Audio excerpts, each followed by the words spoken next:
often use the golden rectangle when we're choosing models. Most people's face, strangely, is pretty close to the golden proportions, but some are a little bit more than others. Do I have a future in modeling? Well, there's wonderful software that does amazing things, and I'm sure we could do some work. I gotta see it. I'd love to see how that works out. All right, let's pull that out. So I brought in a photo of myself, and Sean's got it loaded up, and we're gonna see what happens when you apply the golden ratio.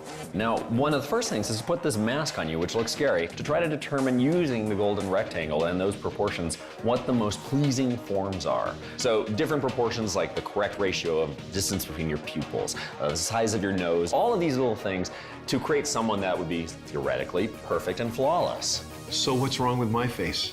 Well, nothing, but... Good answer.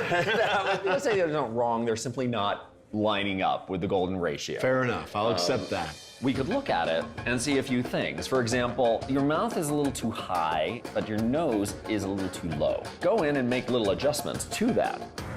What are you doing with my eyes? We fixed the crookedness. You're messing with me for eternity now. Well, my eyes are crooked. But that's okay. We'll modify your nose a little bit, fix your cheeks a little bit. You see, we just brought your chin up, and this in. Your eyebrows up here, maybe a little bit more arched. We're modifying your lips to fit in the right proportion. This is really freaking me out, man. And fix your forehead, put it in the right place. My forehead? Well, it's too big, so we had to make it smaller. I had a man walk up to me on the street, didn't know me at all, and he says, "Are you good with numbers?" Really? And I said, "Well, I am. Why would you ask?" He goes, "Your left temple is much bigger than it should be, and this is where numbers happen in our brain. It's called Area 44. So now you're fixing my brain, but that might hurt my math skills." That will. See, clearly you will stop being a very smart person. Oh. Well, if you want to be a model, you're gonna have to make sacrifices here, and that might be one of them. Area 44 is a walnut-sized part of the brain that's responsible for information processing and cognitive reasoning. Mine's apparently almost 50% larger than normal, which is why I can pull off extreme calculations and see hidden patterns. So there you go. That is the new you. Wow. Corporate America long ago unlocked the secrets of subliminal manipulation. There's a subtext embedded in these ads that make us more susceptible to big money messaging.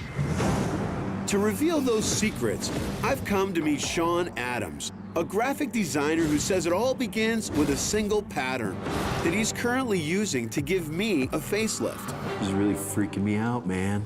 So there you go. That is the new you. Wow. So that's mathematically perfect? That is mathematically perfect. You're symmetrical from one side to the other. Everything is fitting within that proportion exactly the way it should. I love numbers. I love the golden ratio. I love all that. But to see it put to my face, I'm not so happy with the numbers right now. Well, you're a human being. That's the part of it. That you're not a mannequin. How widespread is this formula really used? Well, it's used quite often. You know, in the end, if you're gonna put someone on that cover of a magazine, you need to sell it. That's your job. And people are gonna respond to beauty and perfect proportions. And that may not be the most ethical idea in case of representing people as they really are. But in the end, that's the goal, is to sell a product or a magazine. I think it's warping our mind on the expectation of what a human should look like, and it's actually just a way to manipulate our minds to do things or buy things that we normally wouldn't. Well, that would be advertising.